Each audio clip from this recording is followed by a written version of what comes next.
Roadkill is the name of this anthology. It's been out for about a week now from Aiken Press in Fort Worth. It's a collection of 17 horror stories by Texas writers. We have a couple of those writers with us here today, fortunately. We have Carmen Gray and David Robledo. I just met E.R. Bills, my co-editor, in March. We attended a book festival in Denton, Texas, called the North Texas Book Festival. Got to be friends with E.R., Eddie, as his friends know him. I haven't known him long enough to call him Eddie yet. That's down the road for me. Anyway, I'm sorry. David Robledo. And E.R. started asking me about what I did. I told him I wrote a lot of horror stories, and he's like, well, are there any anthologies of horror stories by Texas writers? And I said, not that I know of. So that's his first question to you. Right. Well, I guess he was thinking I should be selling to the Texas market or something. Sure. I don't know what he's thinking. That's funny. And so he came up with the idea of putting this thing together, and I thought, okay, yeah, he'll probably do that. He asked me to submit a story. I submitted a story.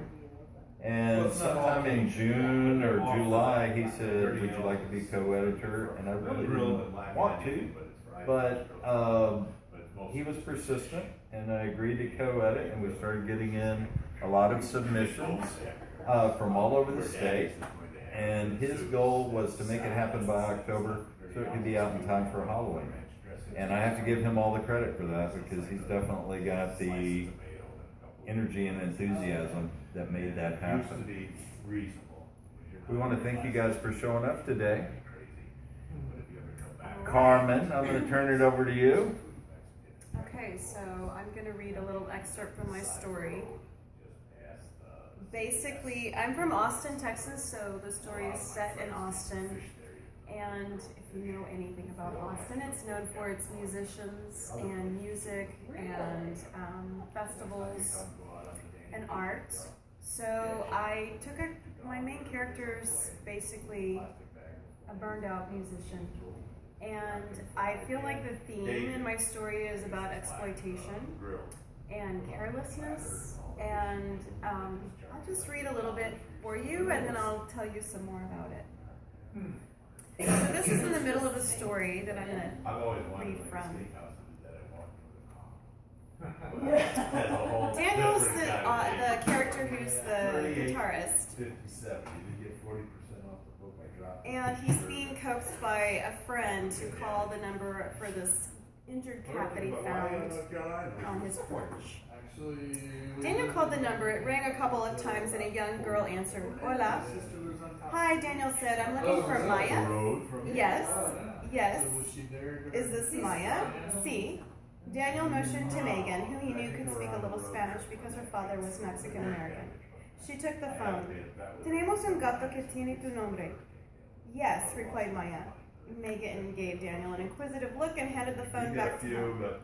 Okay, well, so you understand you have your cat and called you. He's been wounded.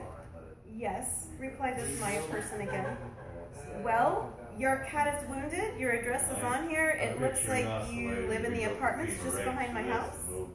Can we bring him to you right now? An almost inaudible yes. And then the phone went dead. A flash of red raced through Daniel's mind. That was a little weird, Megan said. Either she spoke Spanish and she didn't want to use it with me, or she was just trying to brush us off. Yeah, whatever, Daniel replied. Let's just get this over with. I want to get back to my drinking. They coaxed Sino Ray into an old cat carrier Daniel had in the storage shed. He didn't use it much anymore. But once upon a time, he nursed a stray kitten back to health and had borrowed it from a girlfriend to take to a man's pet. The girlfriend didn't last, and neither did the cat. But evidence from his past was piled up in the storage shed and all around his place. Megan walked with him over to the rundown apartments behind his house. Seriously, this place is nasty, she whispered. Yeah, I thought my storage shed was bad, but this is worse. It was bleak, and there were piles of cast-off broken furniture and refuse piled near the dumpsters. They approached the address listed on the tag and knocked on the door. A beautiful young waif of a girl 12 or 13 years old maybe, cracked the door open. She had brilliant green eyes, and they were naturally highlighted by her cafe-au-lait colored skin and dark hair. Daniel was struck by her eyes, but averted his own. He wanted to get this over with. "Are you Maya?" Megan asked. "No," the girl responded abruptly, "but he's mine." There was a hint of an accent. Her eyes kept peeking around Daniel and Megan, as if she were making sure no one was watching them. "Well, you need to take him to a vet if you can," Megan said, pointing at Senor Rey's wound. "Mira, su hombro. Hay una herida." The girl nodded her head and locked eyes with Megan for a brief second. A man's voice boomed from inside the apartment. "Fuera! ¿Qué haces?" The girl flinched and grabbed the cat carrier. "Whoa, I need that back," Daniel chirped as the door was slammed closed. "Dude, let her keep it," Megan chided. "You don't even have a cat, and they have to get that cat to a vet." And then they both heard a man arguing with the girl from behind the closed door. Daniel had a flash of his reoccurring dream.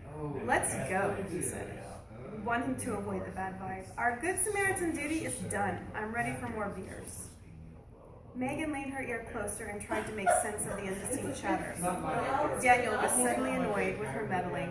"This isn't my problem," he said.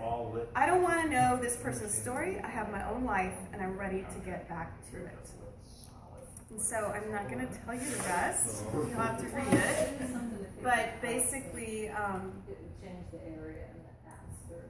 I named her Maya because I feel like it's a connection with the past, with the whole indigenous culture, and it harkens to me the whole Malinche story, which was the woman who was taken by Cortez, and a lot of Mexicans look at her like she was either a harlot or a hero.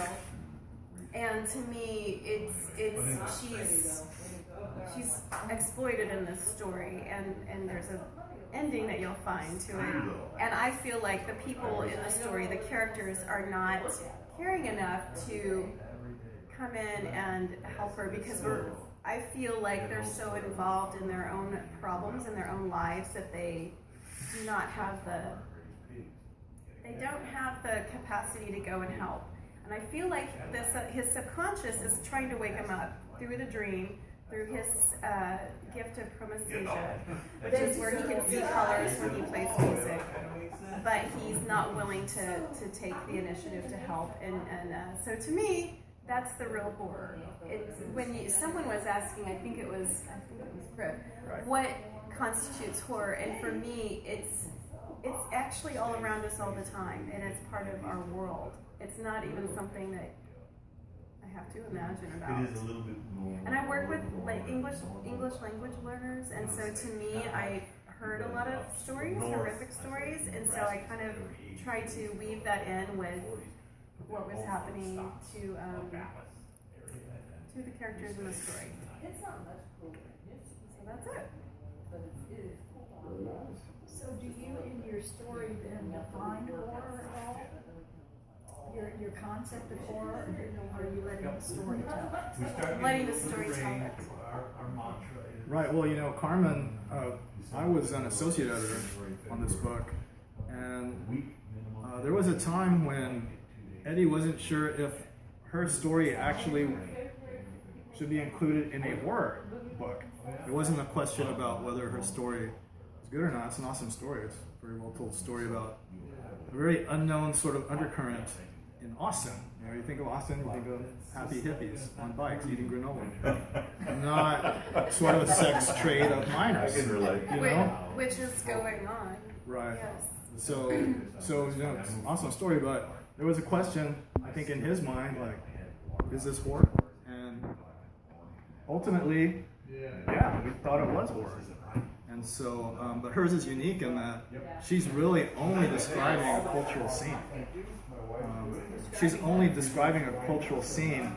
She's not creating some sort of, you know, some sort of idea of what is horrific.